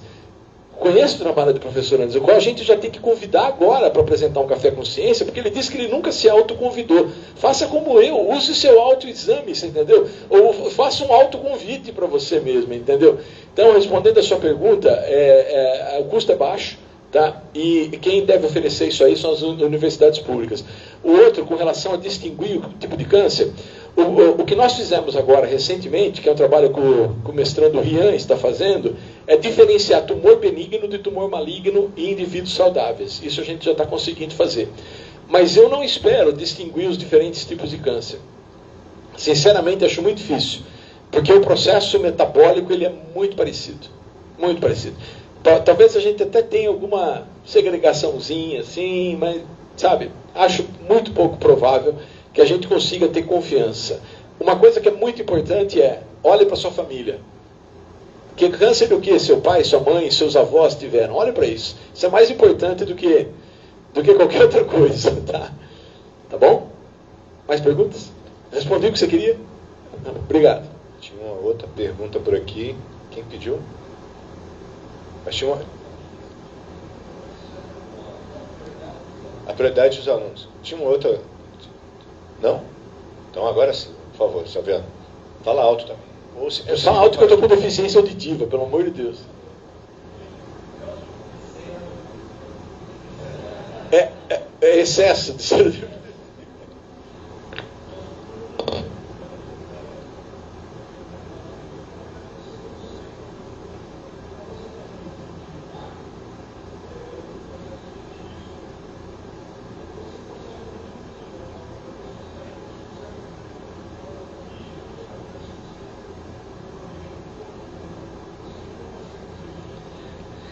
Esse é um tipo de trabalho que a gente até quer fazer, que ela perguntou ali. A gente até quer tentar, mas assim, a grosso modo, a gente vislumbra que vai ser muito difícil fazer isso.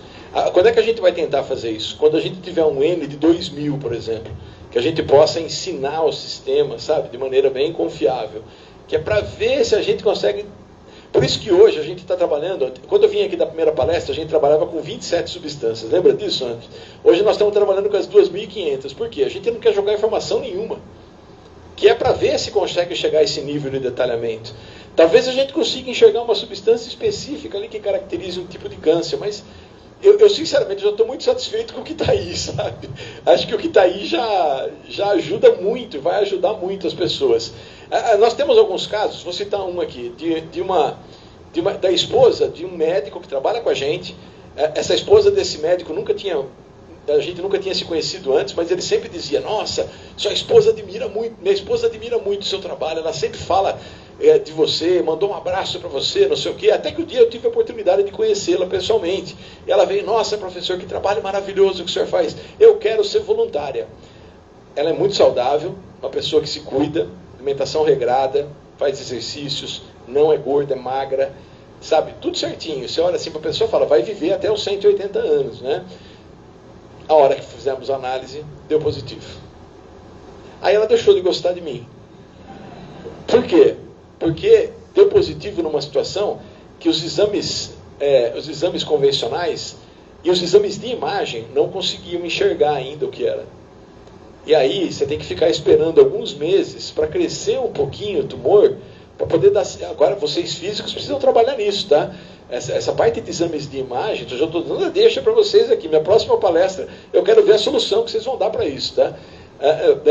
Os exames de imagem ainda são de pouca sensibilidade, porque se pegar um tumor só acima de 0,5 centímetro, significa que ele já pode ter se espalhado, inclusive.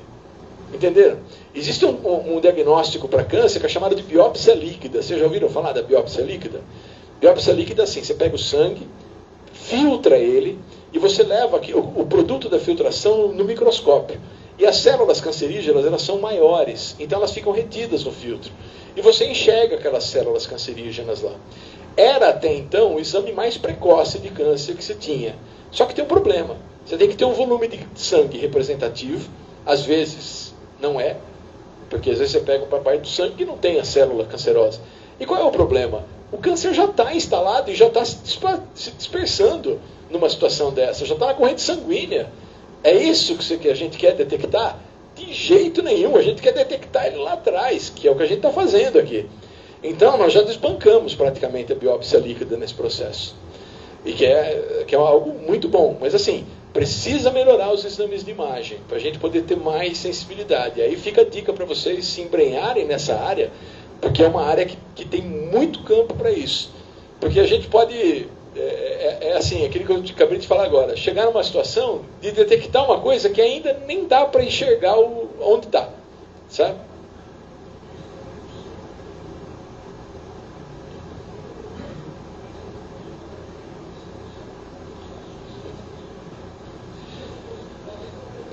Isso, eu entendi. É o que a gente vai tentar fazer quando a gente chegar a 2.000 voluntários, por exemplo. Porque eu preciso de muita informação para poder filtrar essas coisas. Você entendeu? Muita.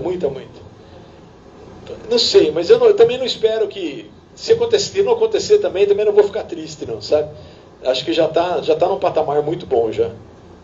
Essas técnicas de imagem que você está fazendo, falando... O pessoal tem tentado trabalhar, melhorar. Mas, por exemplo, PET serve para detecção de metástases por causa do efeito Warburg. Então, foi uma descoberta de mais de quase 100 anos já, o efeito Warburg. E cadê as outras metabolômicas que precisam nos dar as moléculas certas para fazer essas marcações? Que talvez pudesse melhorar isso aí, né?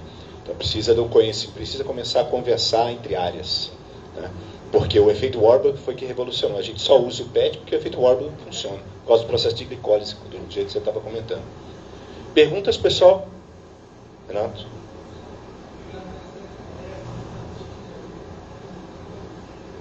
Você está aprovado, viu, Renato? Não precisa se preocupar, não. Não precisa puxar o saco do docente, não, que o senhor está aprovado.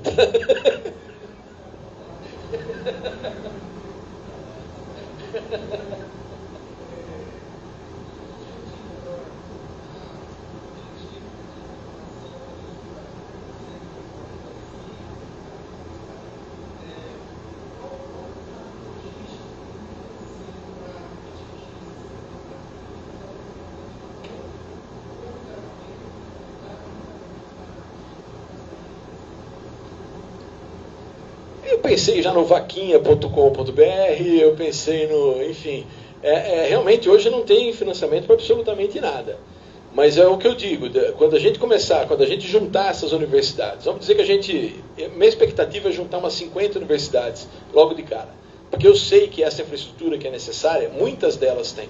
Por que eu sei? Porque ao menos 27 equipamentos desse eu comprei para algumas universidades, num projeto grande que eu coordenei para o governo federal. Então, eu já sei que tem umas 27 aí, no ponto. E eu sei que tem muitas outras que têm essa infraestrutura. Então, esse é o tipo de problema que eu acho que a gente vai causar um problema para o governo federal. Porque a hora que a gente tiver 50 universidades rodando isso, e com potencial de outras atenderem isso também, o governo federal vai ser pressionado para apoiar uma situação dessa. E aí eu espero que os reitores se unam, que as universidades se agreguem, que a sociedade pressione, sabe, para que isso se espalhe. E é o que eu espero. Eu não vou escrever 5 teses de novo. Você entendeu? Isso eu não vou fazer. Não espero fazer, tá? A ideia é essa. A ideia é que chegue à população.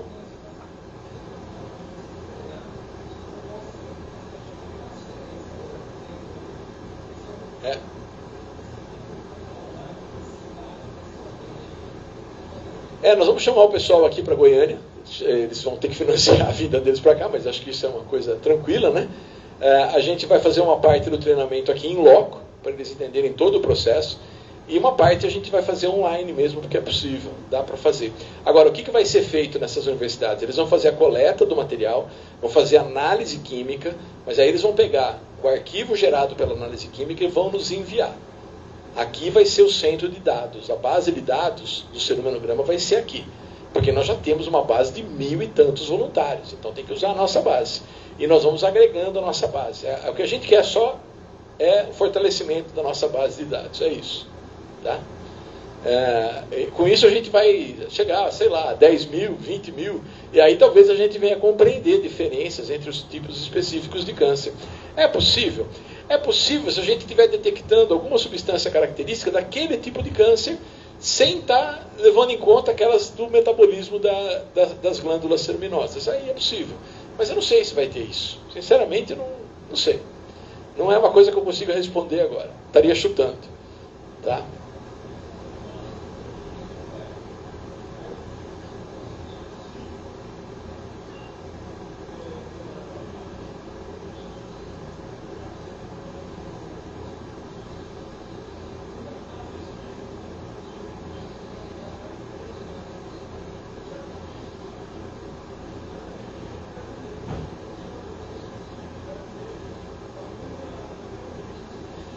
Mas imagina o seguinte, um câncer de 1 milímetro. Qual é a quantidade de substâncias específicas que você vai conseguir detectar quando você tem que competir com todas as outras células do seu corpo trabalhando da forma normal? Você entendeu? Esse é o grande problema. Sabe qual é o maior problema hoje da pesquisa? Vou lhe dizer qual que é. Os médicos estão aprendendo a tratar o pré-câncer. Esse é o maior problema da pesquisa. Nós estamos ajudando a aprender a fazer isso. Eu estou com um voluntário que chegou hoje de Maceió, nós pagamos a passagem dele para ele vir para cá, porque ele morava em Brasília, era voluntário nosso. Nós detectamos o pré-câncer dele exatamente nesse mesmo dia 25 de outubro de 2019, quando nós detectamos o câncer do senhor Espigolon. Ele está em pré-câncer desde 2019. Uma inflamação no cólon ascendente, aqui. Ele está nos ajudando a desenvolver tratamento para isso. Porque pode ser que ele fique a vida inteira com esse negócio aqui. Mas pode ser que uma hora isso aí desande. Quem que vai saber? É uma etapa inicial. Quando você põe no PET-CT, aparece a imagem aqui. E por quê? Por que aparece no PET-CT? No Warburg dá para entender, porque a glicólise está funcionando, e aí realmente tem esse processo de glicólise. Mas inflamação não necessariamente está associado com um processo de glicólise. Mas a inflamação dele é uma inflamação do tipo do efeito Warburg. Entendeu? Tá. É isso. A inflamação dele não é aquela inflamação de eu estou com dor de garganta, sabe? Essa inflamação não gera essa resposta. E outra, olha que legal o trabalho dele, poderia ter mostrado aqui também. Quando você faz a colonoscopia dele, não aparece nada na colonoscopia. Você chega lá com o colonoscópio, olha lá no visível, não aparece nada. Mas como a colonoscopista sabe que deu resposta aqui no PET, ela pega e joga um corante ali, ela joga um cromógeno ali, que aí ela consegue enxergar a diferenciação celular. Você entendeu? Mas só assim, se fosse no visível, que é o normal de uma colonoscopia, ela ia falar para ele, beleza, você pode ir embora que você não tem nada aí.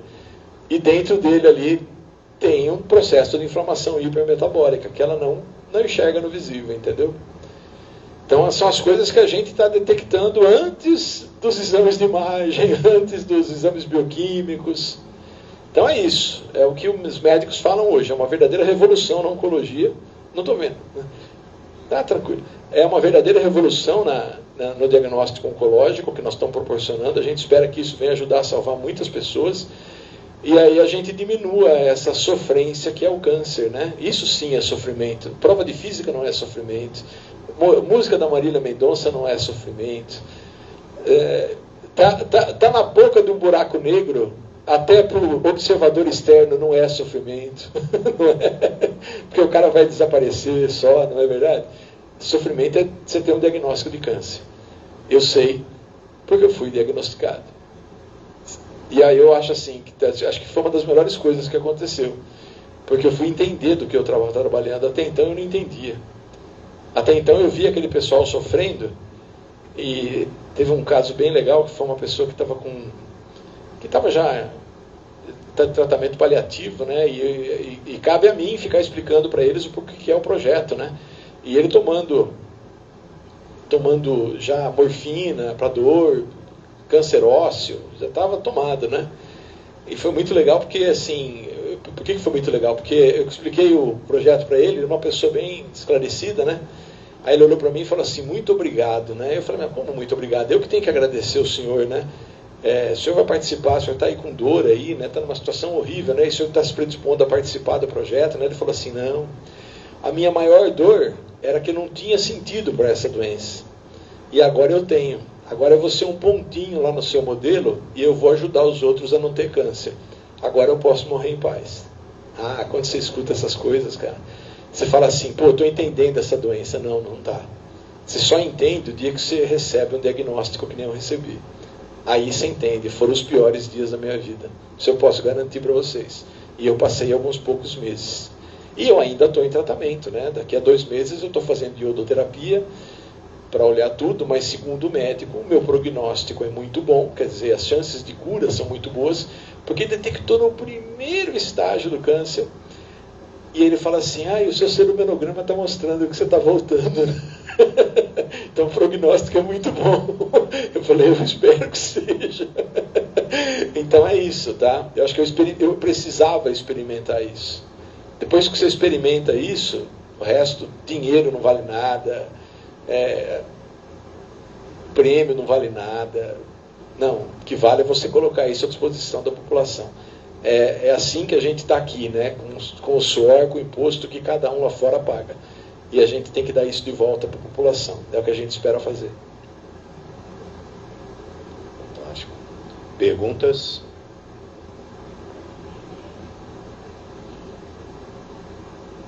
Então, deixa eu explicar. Nós temos um atendimento ANP que vai terminar agora em abril. Aí em abril, toda a minha equipe de qualidade vai estar disponível. Aí eu vou colocar todo esse pessoal para trabalhar em cima da documentação, né, que a gente já está fazendo isso, da documentação do celumenograma, dos processos de validação, né, do processo como um todo, né, porque eu tenho uma equipe no laboratório que é especialista nisso. Eu tenho um técnico de qualidade, eu tenho um gerente de qualidade e um gerente técnico que são especialistas em fazer essas coisas, fora a equipe que trabalha junto com eles de analistas. Então vai ter todo esse pessoal montando essa documentação para que até o meio do ano a gente tenha toda essa documentação pronta, já possa chamar as outras universidades e começar a fazer o treinamento. E vai ser uma época boa, porque a gente já vai ter atingido aí provavelmente os 2.500 voluntários dentro do projeto. E a gente sempre quer cada vez mais, né? A gente quer chegar nos 10 mil, quer chegar nos 50 mil. Nós estamos agora com a Universidade de Georgetown, nos Estados Unidos, firmando um acordo com a gente. Eles vão mandar amostras de lá para cá. Eles têm 20 mil voluntários com câncer de pele para trabalhar com a gente. Então, tem uma pesquisadora lá, a doutora Amaral, que vai estar fazendo esse contato com a gente. E a gente vai receber amostras deles dos Estados Unidos para cá, para analisar. Porque câncer de pele é um negócio muito complicado, né? Você às vezes tira um pedacinho, você não sabe se você tirou tudo. Você fica olhando no microscópio lá, você vê se tirou tudo. E às vezes tem algum outro câncer. Quem tem câncer de pele, às vezes tem tendência a ter câncer de pele. Pessoas brancas, que nem eu, assim, minha mãe tem câncer de pele. É um inferno para tirar câncer de pele dela. Porque às vezes ela tira de um lugar e tem outro que ela não viu, que a médica não viu, a dermatologista não enxergou.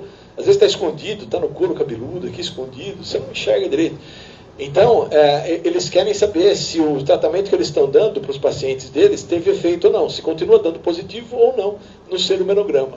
Então, a gente vai analisar esses pacientes deles antes e pós-tratamento. Então, só com esse pessoal aí, a gente espera ter mais uns 20 mil, mas é só câncer de pele, isso desequilibra o sistema, né? A gente tem que ter uma coisa mais homogênea, né, entre os diferentes tipos de câncer. E aí, dentro do câncer de pele, tem o melanoma, não melanoma, que é outra coisa que também que desequilibra. Então, você tem que ter um equilíbrio entre essas coisas, entendeu? Por isso que a gente precisa ter um INE cada vez maior.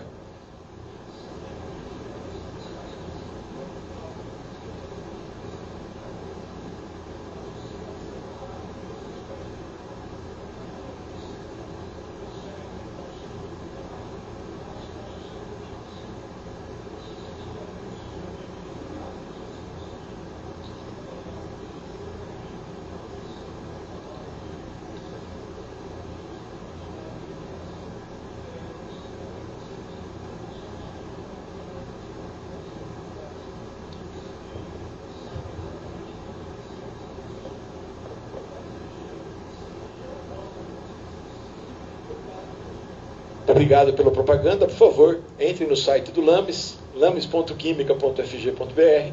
Lá tem um link para se inscrever, para ser voluntário. Façam isso, divulguem, tá? Depois eu posso passar para o professor Andres um flyer que a gente tem. Você vai lá no QR Code e aí você pode se inscrever como voluntário.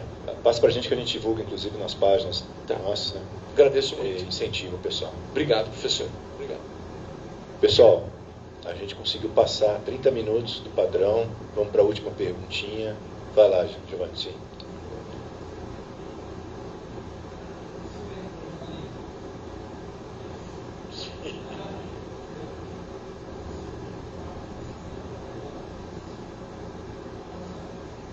Há 10 anos.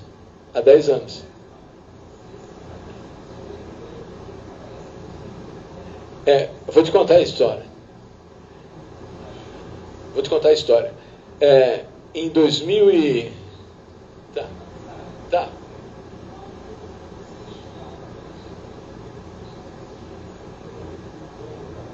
Isso.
Bom, professor, eu acho que isso depende muito de quem está conduzindo a pesquisa.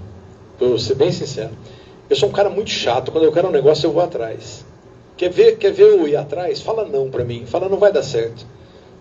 Fala não vai dar certo. Fala assim para mim. Isso aí que você está querendo não vai dar certo. Nossa Senhora. Não se preocupe. A maior motivação que eu posso receber é esse tipo de coisa. Vou lhe dar um exemplo. A senhora aprovaria esse projeto meu numa bolsa de produtividade em pesquisa? A minha foi negada. Sabe por quê, professor? Aí eu tive a explicação. Foram 3 pareceres, 2 dizendo que meu perfil era de bolsista nível 1. Tá? Eu sou dos caras que mais orientou gente na área de química no Brasil. E eu estou no meio da minha carreira. Sabe, eu provavelmente vou ser um dos 10 que mais orientaram dentro da química no Brasil, se eu levar minha carreira até os 70 e poucos anos. Eu faço coisas que são interessantes. Eu sou cidadão timorense. O senhor sabia disso? Não, né? Eu sou cidadão do Timor-Leste, porque nós desenvolvemos uma tecnologia de purificação de água lá para o Timor-Leste, que eles fizeram uma homenagem para mim lá, me mandaram uma casinha feita de madeira, que significa que a partir de então eu faço parte da Casa Timor. É algo equivalente a você ter a cidadania do país. Eu faço coisas importantes, eu sei disso. Eu procuro fazer coisas importantes. Então, eu não teria por que ter uma bolsa de produtividade em pesquisa negada num projeto desse.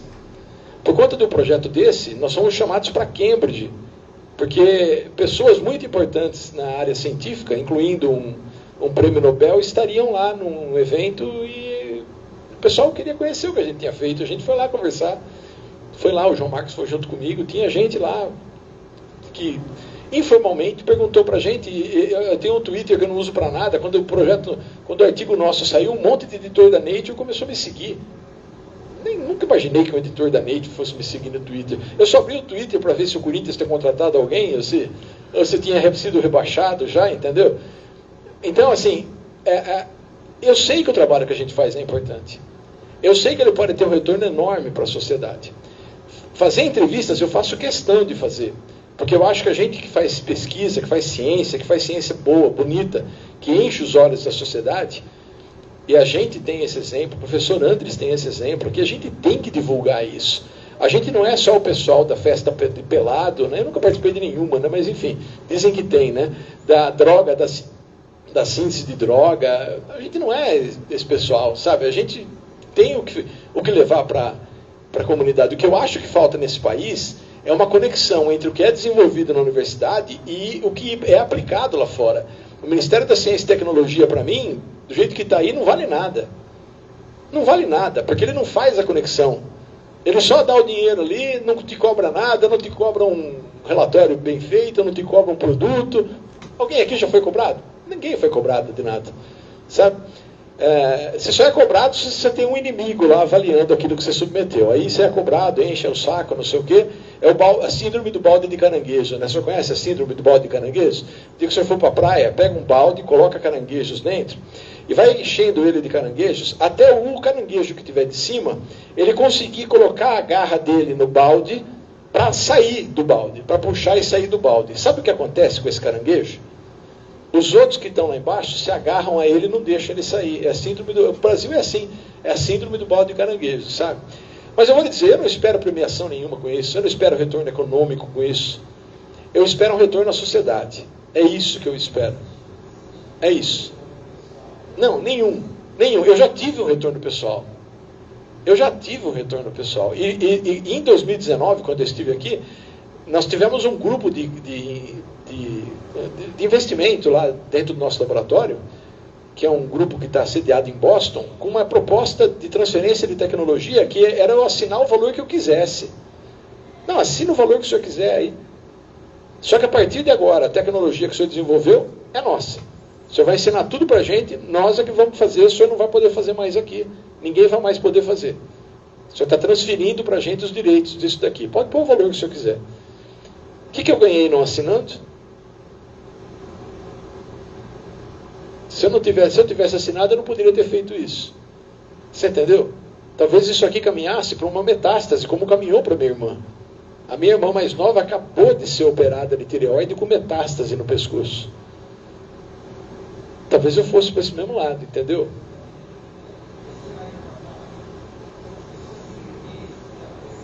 Não, ninguém reconhece ninguém. Ninguém reconhece. Esses dias a gente estava aqui... Não, mas você acha que é só assim? Por exemplo, esses dias atrás eu estava com o Claudinei Quirino. Conhece o Claudinei Quirino? É um amigo que eu ganhei. Gente boa pra caramba. O cara, Claudinei Quirino, sabe quem que é Claudinei Quirino?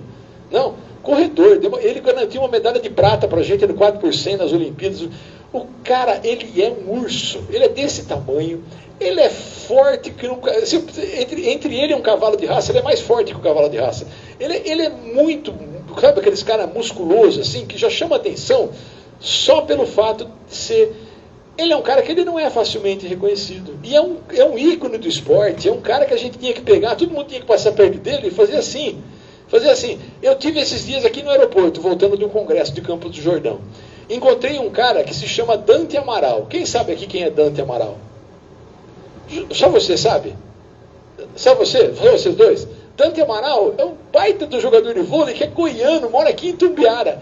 Ninguém no avião reconhecia esse cara e nem falava com ele. Eu que olhei assim e falei, eu conheço você. Aí ele olhou e falou, que bom, alguém me reconhece. É um cara gente fina, conversa pra caramba, eu tirei foto com ele. Falei, não, preciso tirar uma foto com você. Não era do resto do pessoal para olhar assim e falar, nossa, esse cara é o Dante, eu quero tirar uma foto com ele. O Brasil não valoriza nada disso. Você entendeu? Eu não espero valorização desse tipo. Para mim, eu também não espero nada disso. Não. Sim, isso sim. Mas sabe, o que eu gosto de ouvir é que nem desse senhor aí que estava lá no leito de morte dele lá e falou, pô, você é um pontinho ali que vai ajudar, sabe? O que eu gosto de ser é que nem o seu Espigolão. Ó, Deus abençoe o trabalho de vocês, entendeu? O que eu gosto de ver é esse tipo de coisa. Isso para mim é melhor que um Nobel, para você ter ideia. Já cogitaram o Nobel para esse trabalho. Eu não estou nem aí com o Nobel, não é minha preocupação, não, sabe? É um negócio que é disruptivo. Pô, é hiper disruptivo. Mas tanta coisa é disruptiva no Brasil. Um sonho de infância que eu tinha era fazer paraplégico andar. Vocês viram o trabalho da bióloga aqui da UFRJ? Maravilhoso, eu sou fã daquele trabalho, não conheço aquela mulher. Um dia eu quero reconhecê-la no avião, se um dia eu encontrá-la em algum lugar. Porque é assim que o pesquisador se reconhece, né? No avião, né? De repente, eu já vi uma palestra sua, desse jeito. Então, pô, aquilo não é um negócio que é para pegar essa mulher e Não, mas quem é visto é a Virgínia, é a... sei lá quem mais aí, do TikTok, não é? É isso que o Brasil valoriza. O Brasil não valoriza a pesquisa. Não é? Se nós temos o Roberto Santos Dumont, que é um baita de um cara aí, né? E ninguém sabe quem é o cara, ninguém valoriza essas coisas. Então, não é uma coisa que... Eu não me apego a isso, porque eu sei que isso não funciona para ninguém no Brasil. Eu sei que isso nunca trouxe retorno nenhum no Brasil. Agora, eu gosto de ir para a minha cidade. Na minha cidade é maravilhoso, porque lá todo mundo me reconhece. 80 mil habitantes, Matão, no interior de São Paulo. Se tiver alguém de Matão aí, um beijo. Sempre tem alguém de Matão. Matão é um lugar... A gente chama de Grande Matão, porque sempre tem alguém em algum lugar de Matão. Então, é verdade. Então, é esse tipo de coisa que é bom a gente ter. Agora, lógico, é muito importante. Esse é um trabalho que tem uma equipe toda que faz isso. Não é só o Nelson. O Nelson teve a ideia, o Nelson teve a construção. Mas cada um que está ali dentro, sabe, faz o seu trabalho ali e faz isso acontecer. Então é um trabalho de equipe, é todo aquele pessoal que tem que ser valorizado, não é só o Nelson, sabe? Mas não é uma coisa, o pesquisador brasileiro não pode esperar isso, porque ele não vai ter nunca. Se ele fizer uma dancinha ridícula, agora aqui, com certeza vai explodir a visualização no Instagram. Mas se eu descobrir a cura para o câncer, nada, não espere retorno desse tipo, professor. Trabalhe esperando o melhor para a sociedade, mas não espere retorno nenhum, tá? Nelson Pitou, uma última pergunta não sei se é aluna, se é aluna de pós. Você quer fazer uma... Acho que eu ouvi falar dessa moça já. Já, então. Você quer falar alguma coisa? Boa tarde.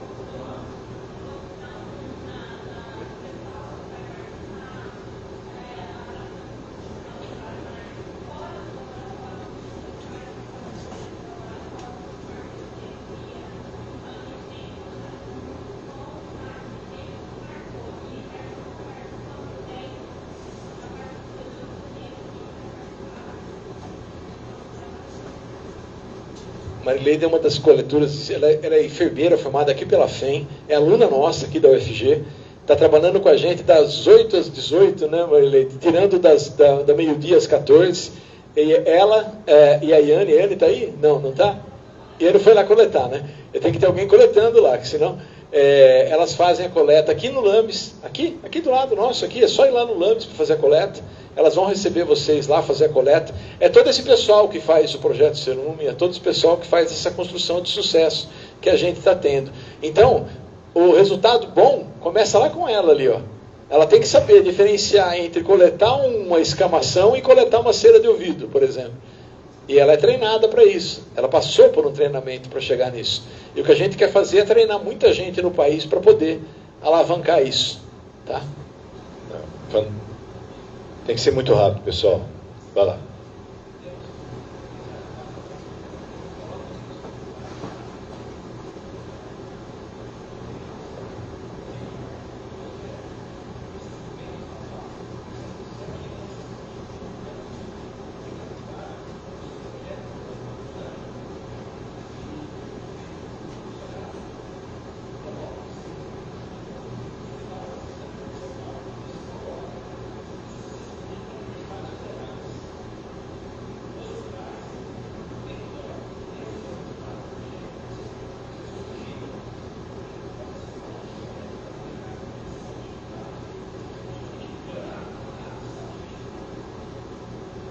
Jader, a pergunta é muito boa, mas assim, o Jader é o responsável pela nossa segurança de rede dentro do laboratório, sabe? Então, assim, a gente precisa ter muita segurança para poder manter os nossos dados ali, né, Jader? Ele sabe disso. Isso, tá vendo? E aí, uma coisa que eu espero não é colocar em hospitais isso. Porque nós já tivemos muita negativa de hospital para entrar nisso, tá? Eu vou te falar agora aqui. Já tivemos hospital não querendo saber da nossa pesquisa dentro do hospital. Então, depois que não é todo mundo que quer isso indo para frente. Isso é uma coisa que a gente aprende fazendo pesquisa com câncer, sabe? Tem muito interesse por trás disso, né? Se você falar que você não... talvez a gente não use mais quimioterapia. Pô, você quebrou a indústria farmacêutica. Você entendeu? Isso é interessante. Agora, nós temos uma vacina aí para o câncer agora aí. Isso daí é revolucionário também. Não é só a nossa pesquisa aqui. Agora, o que tem que fazer? A indústria farmacêutica vai ter que começar a trabalhar com outras formas de tratamento, com outros medicamentos que ainda talvez nem existam, que é para tratar o pré-câncer, por exemplo. Você não vai tratar o pré-câncer com uma quimioterapia. Você não vai fazer isso, entendeu? Mas assim, a minha ideia não é colocar em hospitais. É colocar nos institutos de química dessas instituições. Tem muita química espalhada pelo Brasil. Tem muitos cursos de química, de licenciatura, de bacharelado, de química tecnológica. Nós temos muitos. E a minha ideia é colocar nesses lugares, porque você precisa do profissional químico para fazer as análises. Se a gente conseguir conjugar a área de enfermagem, que consegue fazer a coleta muito bem desse material, com a área de química, você não precisa nem envolver a medicina. Você entendeu?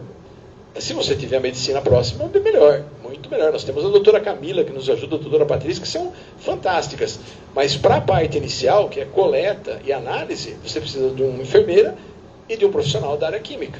É isso que você precisa. É lógico que a enfermeira ela vai ser treinada, o enfermeiro vai ser treinado por um profissional de otorrinolaringologia. Nós temos esse profissional na nossa equipe, que é a doutora Camila. Mas a ideia não é colocar em hospitais, a ideia é colocar nos institutos de química. E aí, quem quiser fazer os exames, que se desloquem para esses institutos. É isso. Tá? Pessoal, nós passamos um pouquinho do nosso tempo, mas foi por uma excelente causa. Excelente causa. A gente sempre passa do tempo com o Nelson. Isso é bom. É um prazer a gente passar do tempo aqui.